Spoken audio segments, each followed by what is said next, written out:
Hello children, I am Mr. Channa. Today we discuss about contraction. Okay, what is contraction? Contraction ಅಂತಂದ್ರೆ ಏನು ಅಂತಂದಾಗ ಮಕ್ಕಳಿಗೆ ಏನಾಗುತ್ತೆ ಅಂದ್ರೆ the contraction is shortened the words ಅಂತ ಹೇಳ್ತೀವಿ. ಅಂದರೆ ಶಾರ್ಟ್ ವರ್ಡ್ಸನ್ನು ಶಾರ್ಟ್ ಆಗಿ ಮಾಡ್ತೇವೆ. ಓಕೆನಾ? ಈ ಟೆಕ್ಸ್ಟ್ ಬುಕ್ನಲ್ಲಿ ಕೂಡ ನೀವು ಇನ್ನಿಟ್ಟಿರ್ತಾರೆ. ಟೆಕ್ಸ್ಟ್ ಬುಕ್ ನೋಡಿ ನಾನು ತೋರಿಸ್ತೇನೆ ಈಗ. ಇಲ್ಲಿ ನೋಡಿ ಮಕ್ಕಳೇ, ಇಲ್ಲೇನಿದೆ ಅಂತಂದ್ರೆ ಇಲ್ಲಿ ಸೆಕೆಂಡ್ ಸ್ಟ್ಯಾಂಡರ್ಡ್ ಇದು ಹೈಜಿನ್ ಅಂತೇಳಿ ಒಂದು ಪಾಠ ಯೂನಿಟ್ನಲ್ಲಿ ಇರ್ತಕ್ಕಂಥದ್ದು ಲಿಟಿಲ್ ಕಿಟ್ಟಿ ಬಗ್ಗೆ ಇಲ್ಲಿದೆ. ಇಲ್ಲಿ ನೋಡಿ ಯಾವುದ್ರ ಬಗ್ಗೆ ಇದನ್ನು ತಿಳಿತಿದ್ದಾರೆ ಇಲ್ಲಿ ಶಾರ್ಟ್ ಆಗಿ ಕೊಟ್ಟಿದ್ದಾರೆ. ಏನಂತ ಕರಿಬೇಕು ಹಂಗಾರೆ SE ಮತ್ತು ಇಲ್ಲಿ ಏನಿದೆ 2 ಲೈನ್ ಇದೆ. ಏನಂತ ಕರಿಬೇಕು ಇದಕ್ಕೆ? ಇಲ್ಲಿ ನೋಡಿ ಡೂ ಇದೆ, ಆಮೇಲೆ N ಇದೆ, ಅಪಾಸ್ಟ್ರಫ್ ಇದೆ, T ಇದೆ. ಏನಂತ ಕರಿಬೇಕು ಇದಕ್ಕೆ ಅಂತಕ್ಕಂಥದ್ದನ್ನು ನಿಮಗೆ ಈ ಒಂದು ಕ್ಲಾಸ್ನಲ್ಲಿ ಇದ್ರ ಬಗ್ಗೆ ಶಾರ್ಟ್ ಫಾರ್ಮ್ ಇದು. ಇದಕ್ಕೆ ನಾವು ಬಿಡಿಯಾಗಿ ಬರೆದಾಗ ಏನಾಗುತ್ತೆ, ಬಿಡಿದಿಂದ ನಾವು ಶಾರ್ಟ್ ಫಾರ್ಮ್ ಹೇಗೆ ಮಾಡ್ಬೋದು ಅಂತಕ್ಕಂಥದ್ದನ್ನು ಈ ಒಂದು ಕ್ಲಾಸ್ನಲ್ಲಿ ತಿಳಿಸ್ಕೊಡ್ತಾ ಇದ್ದೀನಿ. ರೈಟ್, ಹಾಗಾದ್ರೆ ಈ ಒಂದು ಕ್ಲಾಸ್ ಬಗ್ಗೆ ತಿಳಿತಾ ಹೋಗೋಣವಾ? ಓಕೆ, ಟೆಕ್ಸ್ಟ್ ಬುಕ್ ನೋಡಿದ್ರಲ್ಲ, ಇಲ್ಲಿ ಟೆಕ್ಸ್ಟ್ ಬುಕ್ನಲ್ಲಿ ಕೂಡ ಆ ಥರನಾಗಿ ಯಾವ ಇದಕ್ಕೆ ಸರ್ ಇದಕ್ಕೆ ಕಾಂಟ್ರಾಕ್ಷನ್ ಅಂತಕ್ಕಂಥದ್ದು ಎದಕ್ಕೆ ಬಳಕೆ ಮಾಡ್ತಾರೆ, what is use of contraction ಅಂತ ಕೇಳ್ತೀರಾ. ಎದಕ್ಕೆ ಬಳಕೆ ಮಾಡ್ತಾರೆ ಅಂತಂದರೆ ಇದನ್ನು ನಾವು ಕಥೆಗಳು ಬರೆಯೋ ಕಲಿಕೆ, ಅವ್ನು ಡೈಲಾಗ್ ಹೇಳೋ ಕಲಿಕೆ, ಆ ವರ್ಡನ್ನು ಚಿಕ್ಕದಾಗಿ ಬರಲಿಕ್ಕೆ ನಾವು ಈ ಒಂದು ಕಾಂಟ್ರಾಕ್ಷನ್ ಅಂತಕ್ಕಂಥದ್ದು ನಾವು ಬಳಕೆ ಮಾಡ್ತೇವೆ. ರೈಟ್, ಅದೇ ಥರನಾಗಿ ಇನ್ನೊಂದಕ್ಕೆ ಯಾವುದಕ್ಕೆ ಬಳಕೆ ಮಾಡ್ತೇವೆ ಅಂದರೆ ನಾವು ಮಾತಾಡೋ ಕಲಿಕೆ, ನಾವು ಫ್ಲೂಯೆಂಟಾಗಿ ಮಾತನಾಡ್ತಾ ಇರ್ತೇವೆ, ಆ ವರ್ಡನ್ನು ಚಿಕ್ಕದಾಗಿ ಮಾಡ್ತೇವೆ ಮಾತಾಡೋ ಕಲಿಕೆ. ಯಾವ ಥರನಾಗಿ ಅಂತಕ್ಕಂಥದ್ದು ನಾನು ನಿಮಗೆ ಹೇಳ್ತಾ ಹೋಗ್ತೇನೆ. ಆವಾಗ ಈ ಒಂದು ಕಾಂಟ್ರಾಕ್ಷನ್ ಅಂತಕ್ಕಂಥದ್ದು ಬಳಕೆ ಮಾಡ್ತೇವೆ. ಗೊತ್ತಾಯ್ತಲ್ಲ? ಇಲ್ಲಿ ಕಾಂಟ್ರಾಕ್ಷನ್ನ ನಾವು ಬಳಕೆ ಮಾಡಿದಾಗ ನಾವು ಅಪಾಸ್ಟ್ರಫಿಯನ್ನು ಬಳಸ್ತೇವೆ. ಯಾವ ರೀತಿ ಅಪಾಸ್ಟ್ರಫಿ ಅಂತಕ್ಕಂಥದ್ದು ನಾನು ತಿಳಿಸ್ತಾ ಹೋಗ್ತೇನೆ. ಹಾಗಾದರೆ ಈ ಒಂದು ವಿಡಿಯೋ ಇಷ್ಟವಾದಲ್ಲಿ ಲೈಕ್ ಕೊಡಿ, ಇನ್ನೊಬ್ರಿಗೂ ಶೇರ್ ಮಾಡಿ, ಈ ವಿಷಯ ಅವ್ರಿಗೂ ತಿಳಿಯುತ್ತೆ ಅಂತ ಹೇಳ್ತಾ ಹಾಗಾದರೆ ಈ ಒಂದು ಕ್ಲಾಸನ್ನು ನೋಡೋಣ. ವೆರಿ ಇಂಪಾರ್ಟೆಂಟ್ ಟಾಪಿಕ್ ಇದು. ಓಕೆ ರೈಟ್, ಹಾಗಾದರೆ ಇಲ್ಲಿ ನೋಡ್ತಾ ಹೋಗೋಣ. ಇಲ್ಲಿ ನೋಡಿ ಮಕ್ಕಳೇ, ಇಲ್ಲೇನಿದೆ ಅಂತಂದ್ರೆ ಐ ಆಮ್ ಅಂತಿದೆ. ಹೌದಾ ಮಕ್ಕಳೇ? ಇಲ್ಲಿ ನೋಡಿ ಐ ಆ್ಯಮನ್ನು ಇಲ್ಲಿ ಶಾರ್ಟಾಗಿ ಮಾಡ್ತೇವೆ ಆ ಒಂದು ಪದವನ್ನು. ಇಲ್ಲಿ ನೋಡಿ ಐ ಅಂತ ಬರಿತೇವೆ, ಸೇಮ್ ಇಲ್ಲಿ ಐ ಇದ್ದು ಬರಿತೇವೆ. ಇಲ್ಲಿ ಏನಾಗುತ್ತೆ ಅಂದ್ರೆ ಎ ಅಂತಕ್ಕಂಥದ್ದು ಮಿಸ್ ಮಾಡಿ ಇದು ಅಪಾಸ್ಟ್ರಫಿ. ಇಲ್ಲಿ ನೋಡಿ, ಇಲ್ಲಿ ಮೇಲೆ ಹಿಂಗೆ ಬಂದಂತಂದರೆ ಅದು ಅಪಾಸ್ಟ್ರಫಿ.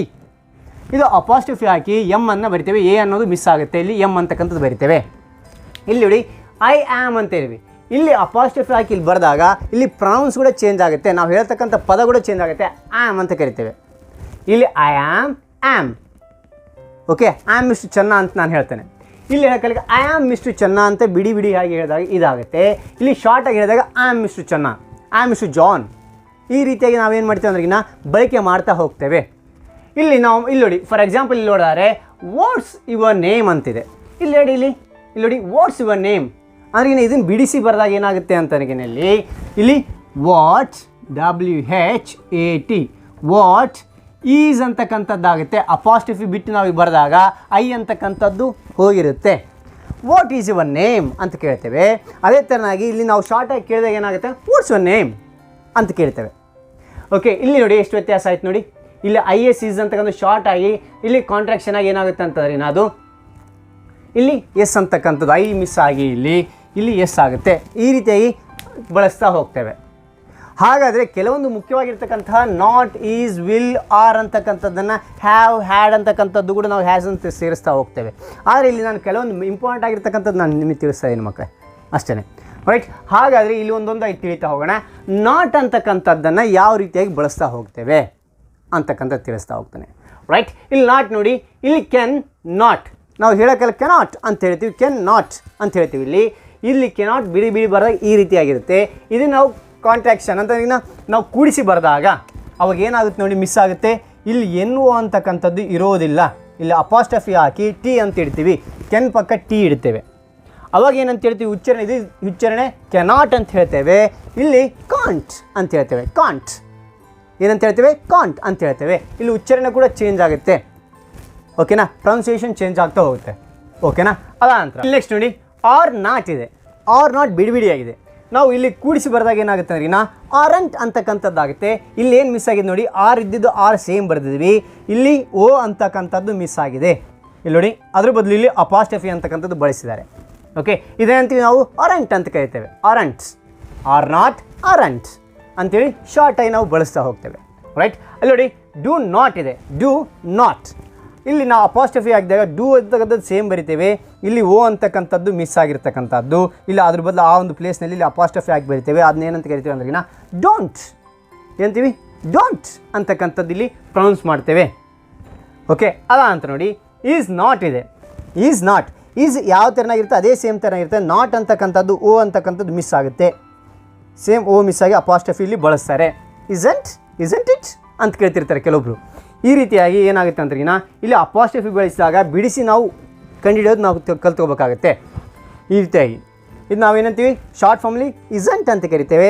ಬಿಡಿಸಿ ನಾವು ಓದಿದಾಗ ಈಸ್ ನಾಟ್ ಅಂತಕ್ಕಂಥದ್ದು ಹೇಳ್ತೇವೆ. ರೈಟ್, ಅದೇ ಥರನಾಗಿ ಈಸ್ ಅಂತಕ್ಕಂಥದ್ದು ನೋಡೋಣ. ಇಲ್ಲಿ ನೋಡಿ, ಈಸ್ ಅಂತಕ್ಕಂಥದ್ದು ಯಾವ ಸಂದರ್ಭದಲ್ಲಿ ಬಳಸ್ತೇವೆ, ಯಾವ ರೀತಿಯಾಗಿ ಶಾರ್ಟ್ ಫಾರ್ಮ್ ಇರುತ್ತೆ ಅಂತಕ್ಕಂಥದ್ದು. ಇಲ್ಲಿ ನೋಡಿ, ಹಿ ಈಸ್ ಅಂತಕ್ಕಂಥದ್ದು ಹಿ ಈಸ್ ಇದ್ದಿದ್ದು ಹೀಸ್ ಅಂತಕ್ಕಂಥದ್ದು ಇಲ್ಲೇನಾಗುತ್ತೆ ಐ ಅಂತಕ್ಕಂಥದ್ದು ಮಿಸ್ ಆಗುತ್ತೆ. ಇಲ್ಲಿ ಐ ಬದಲು ಇಲ್ಲಿ ಅಪಾಸ್ಟ್ರಫಿ ಇಟ್ಟು ಎಸ್ ಅಂತ ಬರೆದಾಗ ಈಸ್ ಅಂತಕ್ಕಂಥದ್ದು ಆಗುತ್ತೆ.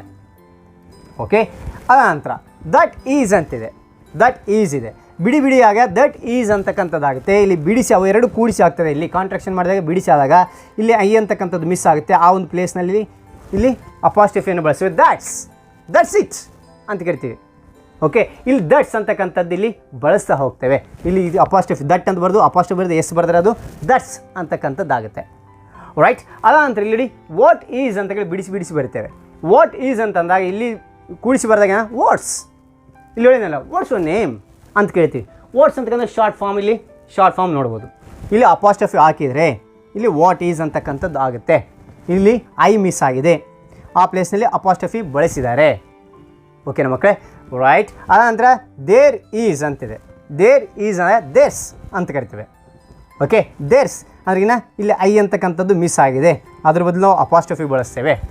ಈ ರೀತಿಯಾಗಿ ಶಾರ್ಟ್ ನೀವು ಟೆಕ್ಸ್ಟ್ ಬುಕ್ಗಳಾಗಿರ್ಬೋದು, ಅನೇಕ ಪುಸ್ತಕಗಳಲ್ಲಿ ಕೂಡ ಈ ರೀತಿಯಾಗಿ ಇರ್ತವೆ. ನೀವು ತಿಳ್ಕೋಬೇಕು. ಇಲ್ಲಿ ಕೆಲವೊಂದು ಕಡೆ ಏನಾಗುತ್ತೆ ಅಂದರೆ ದಟ್, ಇಲ್ಲಿ ಕೆಲವೊಂದು ಸಾರಿ ಏನಾಗುತ್ತೆ ಅಂದರೆ ದಟ್ ಈಸ್ ಅಂತಿದ್ದಾಗ ಇದು ದಟ್ ಆ್ಯಸ್ನು ಒಂದೊಂದು ಸಾರಿ ಬರುತ್ತೆ. ಅದನ್ನ ಚೆನ್ನಾಗಿ ಗಮನಿಸಿಟ್ಟು ನಿಮಗೆ ಬೇಸಿಕಾಗಿ ಏನು ಬೇಕೋ ಅದನ್ನು ನಾನು ಹೇಳ್ತಾ ಹೋಗ್ತಾ ಇದ್ದೀನಿ. ಓಕೆ, ರೈಟ್, ಅದಾದ ನಂತರ ವಿಲ್ ಅಂತಕ್ಕಂಥದ್ದು ನೋಡ್ತಾ ಹೋಗೋಣ. ಇಲ್ಲಿ ವಿಲ್ಲಲ್ಲಿ ನಾವು ನೋಡಿದಾಗ ಇಲ್ಲಿ ವಿಲ್ ಯಾವ್ಯಾವ ಸಂದರ್ಭದಲ್ಲಿ ಯಾವ ರೀತಿ ಬಳಸಿದ್ರೆ ಐ ಪ್ಲಸ್ ವಿಲ್ ಕೂಡಿಸಿದಾಗ, ಐ ವಿಲ್ ಎರಡು ಕೂಡಿಸಿದಾಗ ಏನಾಗುತ್ತೆ ಐ ವಿಲ್ ಅಂತ ಮಾಮೂಲಾಗಿ ಹೇಳ್ತೇವೆ. ಆದರೆ ಇಲ್ಲಿ ಐ ವಿಲ್ ಕೂಡಿದಾಗ ಇಲ್ಲಿ ನೋಡಿ, ಇಲ್ಲಿ ಡಬ್ಲ್ಯೂ ಐ ಅಂತಕ್ಕಂಥದ್ದು ಮಿಸ್ ಆಗುತ್ತೆ. ಮಿಸ್ ಆಗಿ ಬರೀ ಎಲ್ಲೆಲ್ಲಿರುತ್ತೆ, ಐ ಪಕ್ಕ ಅಪಾಸ್ಟ್ರಫಿ ಇಟ್ಟು ಎಲ್ಲೆಲ್ಲಿ ಇಡ್ತಾರೆ, ಐಲ್ ಅಂತ ಕರಿತೇವೆ. ಐ ವಿಲ್ ಐಲ್ ಅಂತಕ್ಕಂಥದ್ದು ಆಗುತ್ತೆ ಇದು. ಓಕೆ, ಐಲ್ ಅಂತೇಳಿ. ಓಕೆ, ರೈಟ್, ಅದಂತರ ಶಿ ಪ್ಲಸ್ ವಿಲ್ ಇರುತ್ತೆ. ಓಕೆ, ನೋಡಿ ಶಿ ವಿಲ್ ಅಂತಕ್ಕಂಥದ್ದು ನಾವು ಹೇಳ್ತೇವೆ ಶಿ ವಿಲ್ ಅಂತೇಳಿ. ಆದರೆ ಇಲ್ಲಿ ಡಬ್ಲ್ಯೂ ಐ ಅಂತಕ್ಕಂಥದ್ದು ಮಿಸ್ ಆಗುತ್ತೆ. ಇಲ್ಲಿ ಎಲ್ಲೆಲ್ಲಿಟ್ಟು ಅಪಾಸ್ಟ್ರಫಿ ಇಟ್ಟು ಎಲ್ಲೆಲ್ಲಿ ಇಡ್ತಾರೆ ಶೆಲ್ ಅಂತಕ್ಕಂಥದ್ದಾಗುತ್ತೆ. ಇಲ್ಲಿ ಅಪಾಸ್ಟ್ರಫಿ ಇಲ್ಲ, SHELL ಶೆಲ್ ಅಂತಂದ್ರೆ ಏನಾಗುತ್ತೆ ಅಂದ್ರೆ ಇವು ಕಪ್ಪೆ ಚಿಪ್ಪುಗಳು ಇರ್ತಾವಲ್ಲ ಅದನ್ನ ಶೆಲ್ ಅಂತ ಕರಿತೇವೆ. ಅದೇ ಅದ್ರ ಪಕ್ಕ ನಾವೇನಂದ್ರೆ ಅಪಾಸ್ಟ್ರಫಿ ಹಾಕಿದಾಗ ಶೆಲ್ ಅಂತಕ್ಕಂಥದ್ದು ಆಗುತ್ತೆ. ಶೆಲ್ ಆ ರೀತಿ ಆಗುತ್ತೆ. ಅದನ್ನ ಅಪಾಸ್ಟ್ರಫಿಯನ್ನು ನೀವು ಚೆನ್ನಾಗಿ ಕಂಡಿಬೇಕಾಗುತ್ತೆ. ಓಕೆನಾ? ರೈಟ್, ಅದೇ ಥರನಾಗಿ ದೇ ಪ್ಲಸ್ ವಿಲ್, ಇಲ್ಲಿ ದೇ ವಿಲ್ ಅಂತ ಬಿಡಿಬಿಡಿಯಾಗಿ ನಾವು ಹೇಳ್ತೇವೆ. ಓಕೆ, ದೇ ವಿಲ್ ಅಂತ ಹೇಳ್ತೇವೆ. ಅದೇ ಕೂಡಿಸಿ ಬರೆದಾಗ ದೇ ಅಂತ ಬರೆದು ಡಬ್ಲ್ಯೂ ಐ ಅಂತಕ್ಕಂಥದ್ದು ಮಿಸ್ ಆಗುತ್ತೆ, WLL ಅಂತಕ್ಕಂಥದ್ದಾಗುತ್ತೆ, ದೇಲ್ ಅಂತ ಕರಿತೇವೆ. ಇಲ್ಲಿ ನೋಡಿ ಹೂ ವಿಲ್ ಅಂತ ಬಿಡಿಬಿಡಿಯಾಗಿ ಬರೆದಾಗ ನಾವು ಹೂ ವಿಲ್ ಅಂತ ನಾವು ಹೇಳ್ತೇವೆ. ಇಲ್ಲಿ ನೋಡಿ ಎರಡು ಕೂಡಿಸಿ ಬರೆದಾಗ ಉಲ್ ಅಂತಕ್ಕಂಥದ್ದಾಗುತ್ತೆ. ಇಲ್ಲಿ WI ಅಂತಕ್ಕಂಥದ್ದು ಮಿಸ್ ಆಗುತ್ತೆ. ಇಲ್ಲಿ ಅದೇ ಪ್ಲೇಸ್ನಲ್ಲಿ ಈಗ ಅಪಾಸ್ಟ್ರಫಿ ಹಾಕಿ ಏನು ಮಾಡ್ತಾರೆ ಅಂದ್ರೆ ಎಲ್ಲೆಲ್ಲ ಅಂತ ಬರೆದಾಗ ಉಲ್ ಅಂತಕ್ಕಂಥದ್ದು, ಹೂ ವಿಲ್ ಅಂತಿದ್ದು ಹೂಲ್ ಅಂತಕ್ಕಂಥದ್ದು ನಾವು ಉಚ್ಚಾರಣೆ ಬೇರೆ ಆಗುತ್ತೆ. ರೈಟ್, ಅದೇ ತನ್ನಾಗಿ ಇಲ್ಲಿ ಆರ್ ಅನ್ನು ನೋಡೋಣ. ಆರ್ ಅನ್ನು ಯಾವ ಥರನಾಗಿ ಇಲ್ಲಿ ಅಂದ್ರೆ ಯು ಆರ್ ಅಂತಕ್ಕಂಥದ್ದು ಹೇಳ್ತೇವೆ. ಯು ಆರ್ ಅಂತಂದಾಗ ಇದನ್ನ ಆರ್ ಅನ್ನು ನಾವು ಏನು ಕಾಂಟ್ರಾಕ್ಷನ್ ಮಾಡಿದಾಗ ಇಲ್ಲಿ ಯು ಅಂತಕ್ಕಂಥದ್ದು ಬರೆದು ಅಪಾಸ್ಟ್ರಫಿ ಹಾಕಿ ಎ ಅಂತಕ್ಕಂಥದ್ದು ಇಲ್ಲಿ ಮಿಸ್ ಆಗುತ್ತೆ. ನೋಡಿ, ಎ ಅಂತಕ್ಕಂಥದ್ದು ಮಿಸ್ ಆಗಿ RE ಅಂತಕ್ಕಂಥದ್ದು ಬರುತ್ತೆ. ಇಲ್ಲಿ ಅಪಾಸ್ಟ್ರಫಿ ಹಾಕ್ತೇವೆ. ಯು ಆರ್ ಅಂತಕ್ಕಂಥದ್ದು. ಇಲ್ಲಿ ಅಪಾಸ್ಟ್ರಫಿ ಇಲ್ಲ ಅಂದರೆ ಮತ್ತೆ ಯು ಆರ್ ಅಂತಕ್ಕಂಥದ್ದು ನಿಮ್ಮ ಅಂತಾಗತ್ತೆ. ಓಕೆ, ಇದು ಮತ್ತೆ ಮೀನಿಂಗೇ ಚೇಂಜ್ ಆಗುತ್ತೆ. ಇಲ್ಲಿ ಅಪಾಸ್ಟ್ರಫಿ ಇದ್ದ ಕಾರಣ ಇಲ್ಲಿ ಅದ್ರ ಮೀನಿಂಗೇ ಚೇಂಜ್ ಆಗುತ್ತೆ. ಯು ಆರ್ ಅಂತ ಇದೆ ಅಂತೀವಿ ನಾವು. ಈ ಅಪಾಸ್ಟ್ರಫಿಲಿ ಯು ಆರ್ ಅಂದ್ರೆ ನಿಮ್ಮ ಅಂತ ಆಗುತ್ತೆ. ರೈಟ್, ಇದನ್ನು ಚೆನ್ನಾಗಿ ಗಮನಿಸಿ. ಅಪಾಸ್ಟ್ರಫಿ ಇದೆಯೇ ಇಲ್ಲ ಅಂತಕ್ಕಂಥದ್ದು ನೀವು ಗಮನಿಸಬೇಕಾಗುತ್ತೆ. ರೈಟ್, ದೇ ಆರ್ ಅಂತಿದೆ. ದೇ ಆರ್ ಅನ್ನು ನಾವು ಕೂಡಿಸಿ ಬರೆದ ಕಾಂಟ್ರಾಕ್ಷನ್ ಮಾಡಿದಾಗ ಏನಾಗುತ್ತೆ ದ ಅಂತಕ್ಕಂಥದ್ದು ಎ ಅಂತಕ್ಕಂಥದ್ದು ಮಿಸ್ ಆಗುತ್ತೆ. ಇಲ್ಲಿ ಪ್ಲೇಸ್ನಲ್ಲಿ ನಾವು ಅಪಾಸ್ಟ್ರಫಿ ಹಾಕಿ RE ಅಂತಕ್ಕಂಥದ್ದನ್ನು ಬರಿತೇವೆ. ದ ಅಂತ ನಾವು ಕರಿತೇವೆ. ಓಕೆ, ವಿ ಆರ್ ಅಂತೇವೆ. ಇಲ್ಲಿ ಎ ಅಂತಕ್ಕಂಥದ್ದು ಏನಾಗುತ್ತೆ ಇದಾಗಿ ಇಲ್ಲಿ ಅಪಾಸ್ಟ್ರಫಿ ಬಂದಾಗ ವಿ ಆರ್ ಇದ್ದು ವೇರ್ ಅಂತಕ್ಕಂಥದ್ದು ಆಗುತ್ತೆ. ಓಕೆ, ರೈಟ್, ಇಲ್ಲಿ ವಾಟ್ ಆರ್ ಅಂತಿದೆ. ವಾಟ್ ಆರ್ ಅಂತ ನಾವು ಕರಿತೇವೆ. ವಾಟ್ ಆರ್ ಡೂಯಿಂಗ್ ಅಂತ ನಾವು ಕರಿತೇವೆ.